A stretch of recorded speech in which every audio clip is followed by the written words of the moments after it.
dunia na maajabu yake. Yeah. Kila kukicha kuna ukumbuke. Yeah. Yanawahusu wadogo wakubwa kabisa. Kwa kujikinga virusi ni vingi kabisa. Ukimaliza kunawa kuleni hizo chapati. Ukimaliza kunawa kuleni hizo chapati. Yeah, do it tuje. Do it tuje.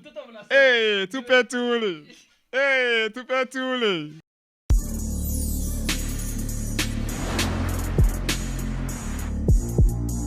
Bonjour mesdames, messieurs, le fond de Buja Flavor. This is Buja Hit TV, the number one channel of this industrial Buja Flavor. Chaknya mukuru chama kibaza na bishoboka muvuga muri industrial Buja Flavor. Mugo tuma tubikora reka tubaze tukingurikira Imana hamadusura dukingura n'abakunzi ba Bude. Right now turi kumwe na Mr. Chapati. Leo ndakula chapati nyingi. Guys, leo nitatoka hapa nimeshiba. Seti bro. Yes sir. Utanishibisha?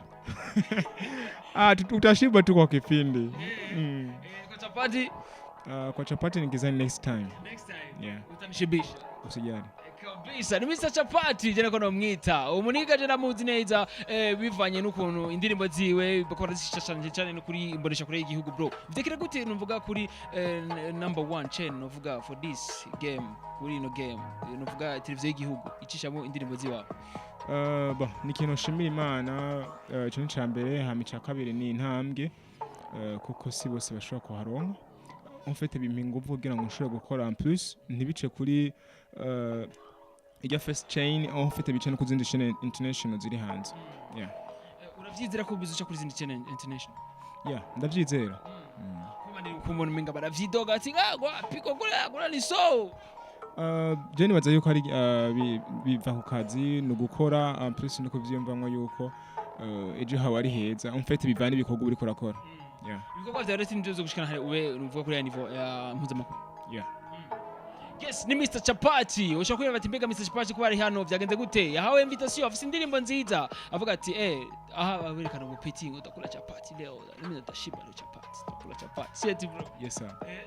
Niko besinye kurimba chapati. Chapati.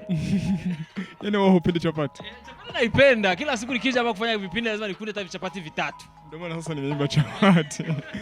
Gusa naririmbye chapati kuko en plus chambera mbere ho nyene ni gifungwa kiri international. Yeah, ugiye kwandika chapati wasanga video ziko nyingi pale yani. Ni gifungwa kiri mpuzamakungu chapati. Whatever, fasi tunaenda na ikuta. Kabisa, en plus kirakundwa cyane uravye ngaha cyane Uswazi, Kamenge, Buiza pale nini.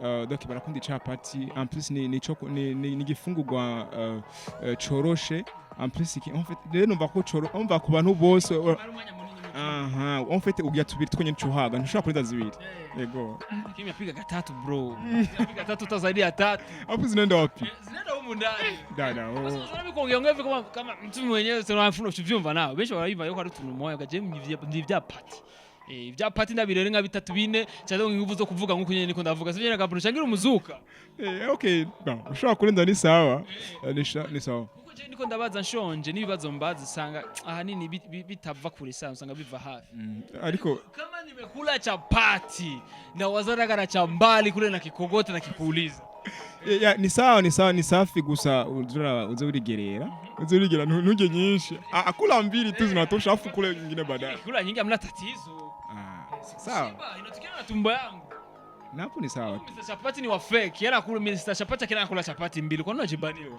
kwa sababu mimi nikila chapati mbili nakuwa natosheka yeah ndibaza nabandi benshi bari chapati zibiri keshi barumva yuko bahaze mugabo wumvise yuko utarahaga nta kibazo ko mahera nayo wawe zitatu nta kibazo tunaenda kidogo tunachekeshana kidogo kweli uko na uhakika kama watu wenyewe tunawajua kwenye hii game kama kuna wenye wanakula chapati sina uhakika lakini mimi nimeimba kwa sababu ni chakula yani kiko international kwa mtu yeyote yani kwa sababu mimi naimbia watu yani wale rahia wale watu wadogo sasa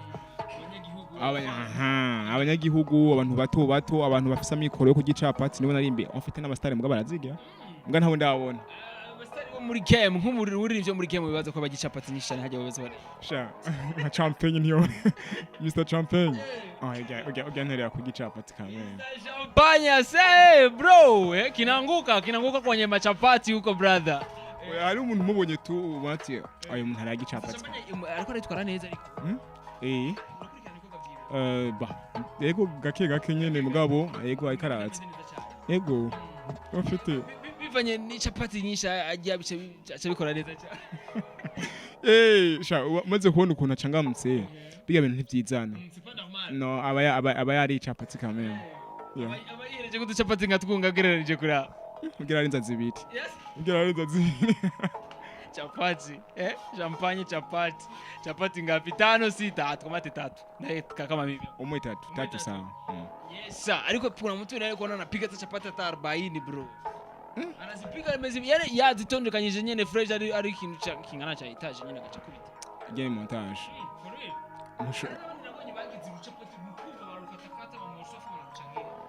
sha sinibaza gusa ona ko muziga zo mu cinema Yesu zile ni chapati like zile ndo doli no original chapati ya vrai Yesu alikula makopi sasa si wanasema ngo umutsima ile ilikuwa ni chapati tu ilikuwa ni chapati lakini sasa mimi kizani mtu akula chapati 40 sidhani kabisa sidhani akubwira ati nigifungurwa no vuga kuva kera hadi ya kubasugukuru n'abasugukuruza kuva kera no vuga tuba ku mwaka w'ubusa yezo akivuka icapati zari zihari igifungurwa cyari kacari ko n'intumwa cyo tubashimiye kiririmba igifungurwa mpuzamakungu yego ni mpuzamakungu yego gusa icapati nayifatiye akarore kubera izwi cyane umva naravye niseme mchele unazingua watu wanazoea mchele kuko ndamaze kumva abantu benshi babango nta mchele barya ngabo icapati ndugu yangu sijasikia mimi si ni kwa sababu nimewapongeza yani nalabateye intege foreign watapandisha bei umeona video kwanza unaona video chapati imetumia pale ni bonge la chapati ndugu yangu urumva ngeri commande mutahe wangu ubwoba ko abonye maze gukunda ko ya business urabizi neza abantu bamaze kubona yuko ibyo babyitayeho ifuko turako tuduzibe ifarine ntabwo bafise kuri icyo kintu je ntabwo bamfise abafana bariho gusa ndibaza yuko tugina nibihe kumbere ngira hazo zindi ndya atari chapati nko kubona mu bazungu hariho ibintu by'amapiza urabona amapiza ku bazungu urabona ko ari copy ya chapati ni copy ya chapati please chapati continuation Mr. Chapati tuko naye hapa ni mzee go fresh anakuambia yeye anapiga chapati mbili tu anaweka safi seti bro kabisa Mr. Chapati sasa wewe ntazini ndirimbo fisi hatarizo za fisi ndirimbo nyinshi kabisa ego chapati ushatombea chapati hakuna maharage hakuna vijumba hakuna nyama hakuna pilao hapana sema tu mbele ya kutoa chapati nilikuwa nitoa nyimbo inaitwa Bawiha yani jipe donc narababwiye bihe birabananira ko biha fungura ndarababwiye ndi oya akayoga chapati ifungurwa ihe birabananira kuyiha bari baniye cindabazanira chapati ndogo yangu ngo wapi ngo chapati ngo zigiye abana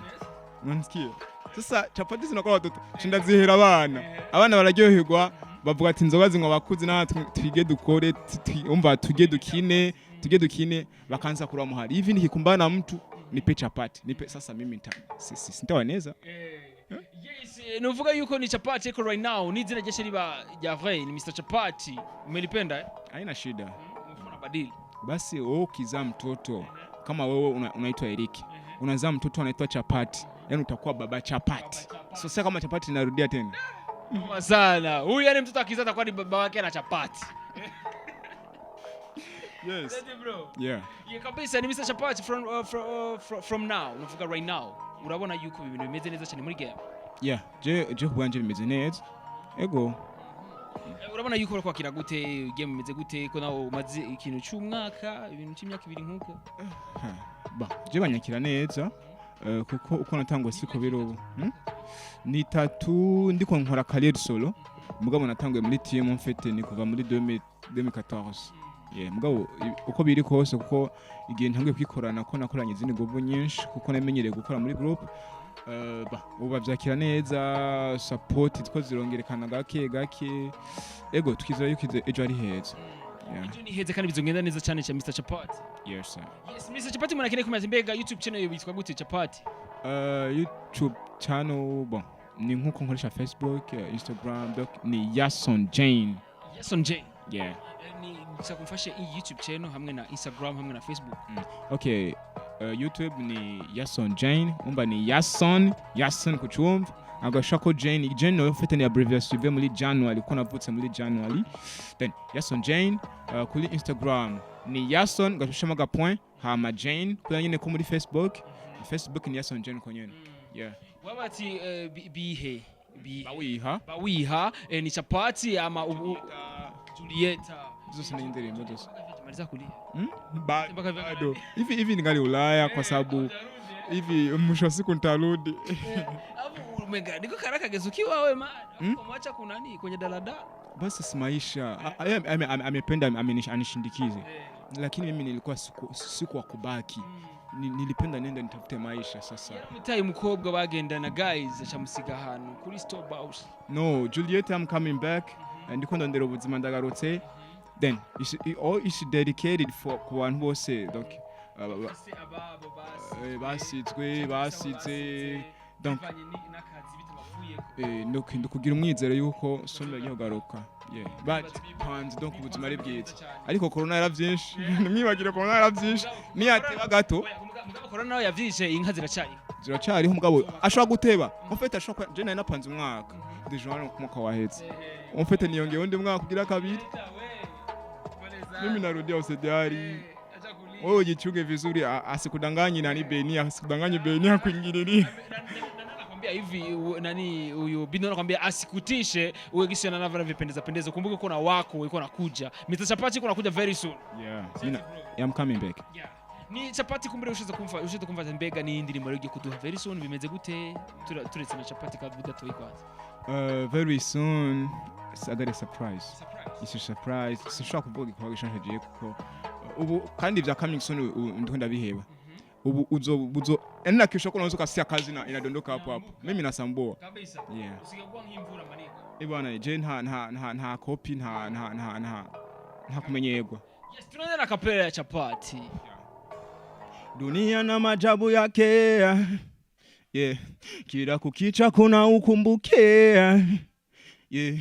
Yanawahusu wadogo wakubwa kabisa. Kwa kujikinga virusi ni vingi kabisa. Ukimaliza kunawa kule ni hizo chapati. Ukimaliza kunawa kule ni hizo chapati. Yeah, do it tuje. Tupe tule. Yes, duhe tuje tupe tukule tupe tule duhe tuje nutukona dutoe tukana gatoi cyane bro so yuko vizuri sana. Yeah, asante. Feedback mwanzo kwaje? Feedback ni safi kwa sababu niko napata SMS nyingi, niko napata calls nyingi. Watu wananiambia bwana mtindo huo usibadilishe. Mimi nimegundua kwamba watu wa kisasa wanataka mchezo, yani biti za kuchezeka. Unaona? Hivyo wameniambia usibadili. Sasa surprise kama nitabadili kama sintobadili subiri kidogo one. Yes, kumbre ni surprise kukene kumenya surprise. Genda kuri YouTube channel yitwa gute? Yason Jane. Instagram ayo yitwa gute? Yason Jane. Facebook yitwa gute? Yason Jane. Instagram ugire follow no kuri YouTube channel ugire subscribe kuri page Facebook ugire like ugire na follow. Seti bro. Yes sir. Akajambo gate kwa kunzi wa Maniga. Oh yeah.